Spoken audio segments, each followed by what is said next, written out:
Boas palavras para um bom dia. De volta aqui com a nossa busca diária nesse dezembro de 2020, desse ano pandêmico, desse ano atípico, desse ano caótico, procurando ancorar as nossas almas na oração, na espiritualidade, na conexão com o sagrado, com o divino dentro e fora de nós. Hoje nós vamos trazer aqui a contribuição de um místico alemão contemporâneo que está vivo, que é o Anselm Grün.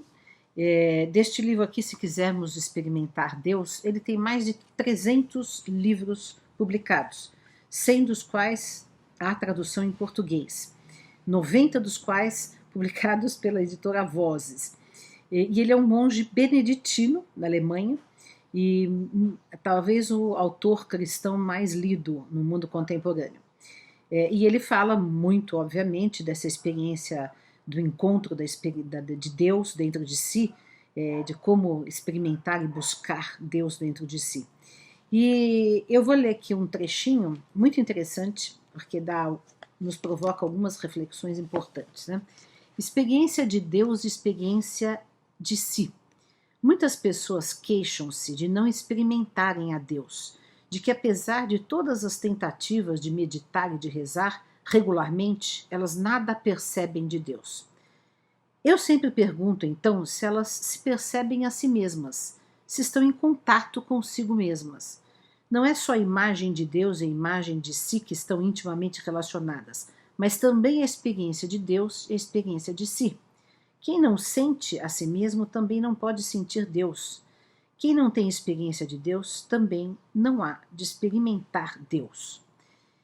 Vejam que coisa interessante, eu também ouço muita gente dizer que não consegue sentir Deus, não consegue pensar em Deus, não consegue. Talvez pensar em Jesus, pensar em Maria, pensar nos Espíritos, pensar no Orixá, é mais fácil para muitos do que pensar em Deus, esse conceito abstrato, além de todas as palavras, né? Porque Deus, de fato, não é uma palavra, não é um conceito, não é uma definição, né? Deus é uma experiência, Deus é uma sensação, um sentimento que nos invade, né? Nós somos invadidos pela presença de Deus quando, assim, nos permitirmos sentir essa presença. Mas por quê? Exatamente o que ele fala aqui.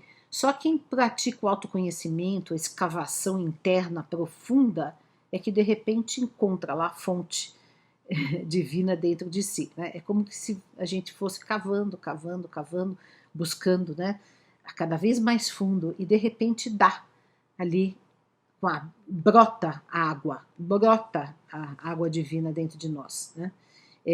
Então, de fato, o autoconhecimento essencial, já dizia Sócrates, né, o parto maiêutica que ele fazia, justamente trazer à tona essa luz divina que está em todas as criaturas. Já dizia Jesus, né, o reino de Deus está dentro de vós, ou seja, tudo está em nós. Não que Deus não nos transcenda, nós somos deuses, mas Deus também está além de nós.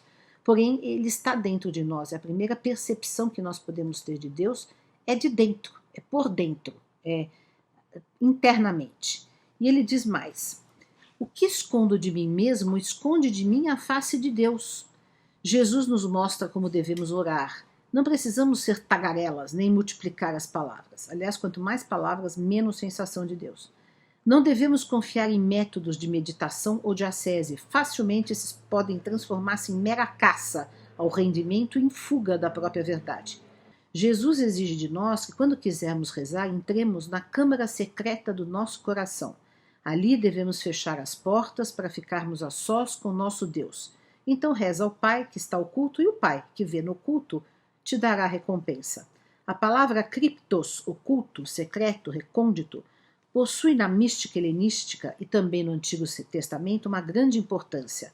Deus é oculto ao ser humano, e todo o esforço espiritual do ser humano está voltado para que Deus se manifeste nele. O justo do Antigo Testamento sabe que diante de Deus ele nada pode esconder ou ocultar. Quando ele desistir de fugir de sua própria verdade, de fugir de Deus, e revelar a Deus o seu oculto, então Deus o deixará participar de sua vida oculta. Como em nós nada é oculto que não venha a ser conhecido, devemos manifestar a Deus os domínios recônditos de nossa alma. Só então nossa oração há de ser recompensada. Só então poderemos experimentar Deus na oração. O que eu oculto de mim mesmo e de Deus prejudica a minha relação com Deus.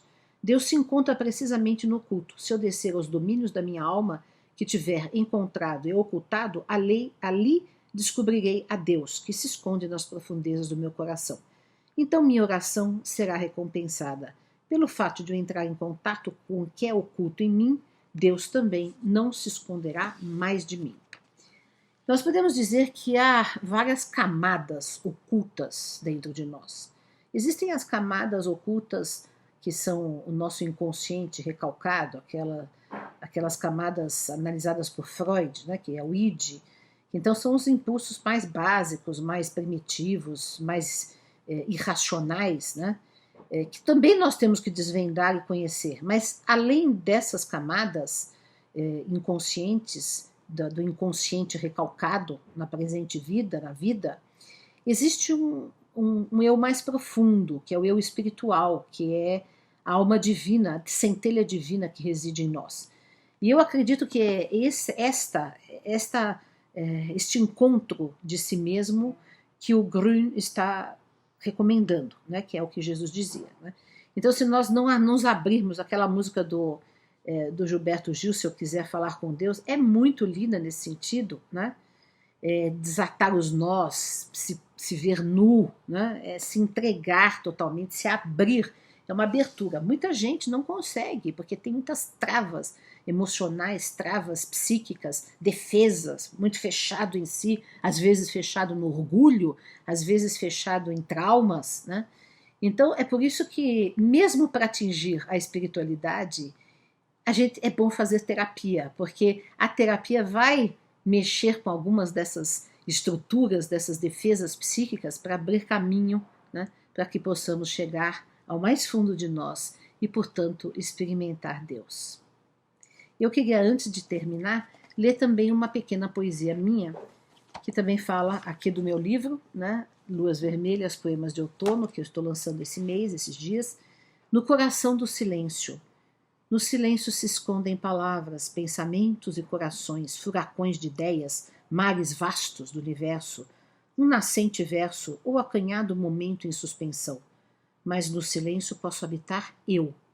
Podem morar encontros meus. Posso alcançar o presente inteiro. Posso até tocar Deus. Essas foram as boas palavras para um bom dia.